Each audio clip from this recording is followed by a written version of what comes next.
Good morning, ladies and gentlemen. It's blue sky, sunshine. Oh my god. It's the 28th of February, and I think this is probably only the fourth time I've seen any semblance of sunshine in 2025 so far. It's been so grey and horrible. It's been absolutely dire. Not only that, it's been really cold overnight, and over here in the east of the country in Norfolk, we've had the gritters out almost every night, and consequently I haven't really done a huge amount of riding. I don't mind the cold, I don't mind the wet, I've got waterproof gear, I've got heated clothing. It's just the salt. When the salt goes down on the roads, it flicks into places you cannot clean on a motorbike, and corrosion sets in, so I try not to ride too much when the salt has been down. Not until we've had a decent spell of rain to wash up the roads anyway. I have ridden a couple of times, but yeah, it's not something I do regularly when the salt's down. But you may have noticed I'm not on my own bike. I'm on one of Norfolk Blood Bikes bikes. This is Boudica Triumph Tiger 1200 Pro, and during the winter months I became a blood biker for Norfolk.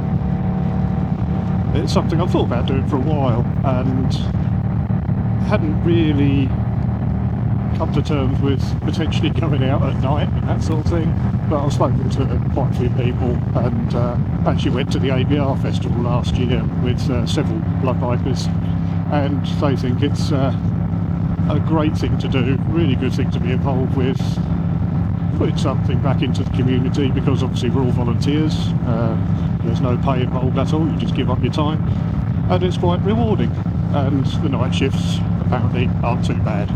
So I thought, what the hell, let's give it a go. My wife's involved in the NHS, she's a senior sister in the intensive care department of our local hospital, so I thought I might as well chip in and do my bit, why not? So this is actually my very first task.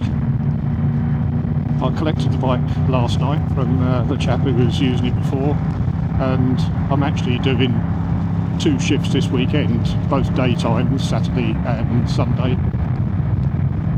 But a call went out for an extra little task to deliver some donated breast milk to a mother who needs some.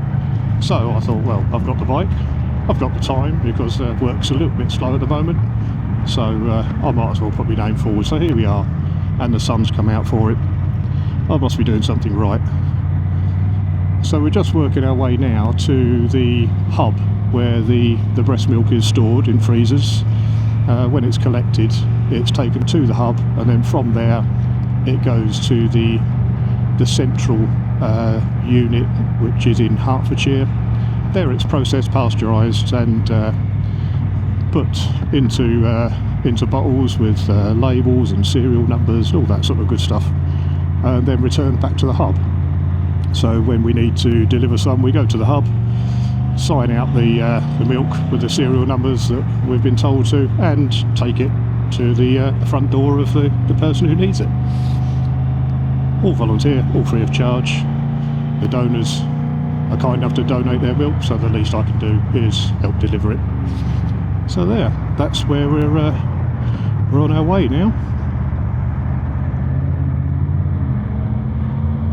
Okay, ladies and gentlemen, so I've just collected the milk that I need to deliver, which is all portioned up into little 200ml bottles, all frozen, and they're safely stored in the insulated boxes on the back of the bike now. So heading to the recipient's address. So if you're not familiar with the blood bikes, the concept has actually been around since the 1960s. I can't remember the name of the lady and her husband that started it, but they saw a need for effectively a delivery service for medical supplies, samples, all that sort of thing. A bit of an emergency service, really. And they were delivered by motorcycle, and that's really where it all started. Roll forward to today, and there are, I believe, 33 separate charities across the UK, also covering Northern Ireland and the Highlands and Islands of Scotland, and they all come together under the banner of the National Association of Blood Bikes. But each of those charities is a separate charity in its own right and affiliated to the local NHS trusts.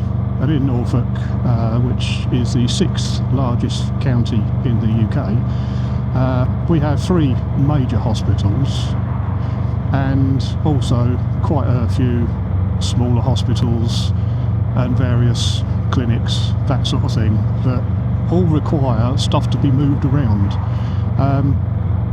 It's all done out of hours, because during the daytime there are people employed within in the NHS to be able to do that, but at night time and at weekends and bank holidays it would cost the NHS, in order to move urgent samples that need analysing, or blood products, whole blood, all that sort of thing, medical equipment, anything that needs moving really. And it would be at a considerable cost to the NHS to hire, I don't know, taxis or couriers or whatever. As it is, the blood bikes do it completely free of charge to the NHS. As I mentioned earlier, all the riders and drivers and controllers are all completely voluntary and unpaid. We give up our time free of charge. And it's estimated that over the past few years that Norfolk Blood Bikes has been in operation since 2011, I believe it was founded. It saved the NHS about £1.5 million, which is not to be sniffed at really, is it, when that is obviously being spent better elsewhere. So the shift pattern is basically 12-hour shifts at night from 7 PM to 7 AM, 7 days a week. And there are also 2 day shifts on Saturday and Sunday, which I'm doing this coming weekend, and also bank holidays, and that is 365 days a year. So if the NHS needs something, if one of the hospitals needs a sample urgently delivered, or some blood or blood products or anything like that, they give a call to the blood bikes. The blood bikes task whoever's on duty at the time to go and fulfil the requirement. And I'm quite taken with it. I know this is only my first task. I might change my mind when the novelty wears off and I'm being dragged out of bed at 2 o'clock in the morning. I don't know, but it is only a few shifts a month. It's not like we do it on a daily basis or anything like that. It's a single figure number of shifts a month really, because we have over 100 riders stroke drivers and over 20 controllers. The fleet of vehicles consists obviously mainly of motorbikes. There are a number of Yamaha FJR 1300s that are slowly being retired and being replaced with Triumph Tiger 1200 GT Pros, like the one I'm riding today. And there's also a number of cars. They are used for larger equipment that can't be taken on a motorbike, and also when there's a lot of donor milk to be taken to the central unit where it's processed. The big boxes will go in the boot of a car, and also there are some volunteers who don't ride motorbikes, so they take the cars, and it all seems to work swimmingly.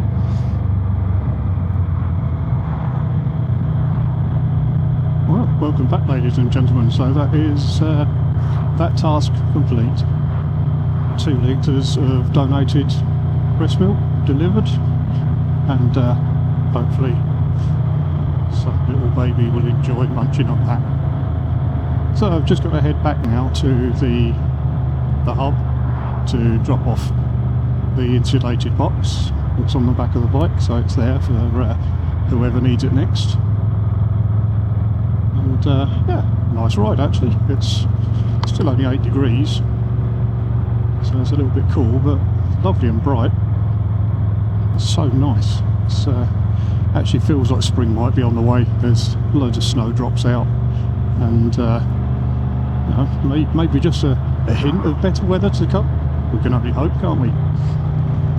As always, thank you for watching this video. If you've made it this far to the end, if you want to hit the like button, that'd be great. We'd really appreciate it. If you'd like to subscribe, then I'm eternally grateful. Thank you so much. But obviously, you're under no obligation. Other channels are available. So for now, this is Grey Biker in his Blood Biker guise saying ta-ta. Hope you're well, hope you ride safe, and let's keep our fingers crossed for more of this sunshine, blue sky, shall we? So see you later. Cheerio.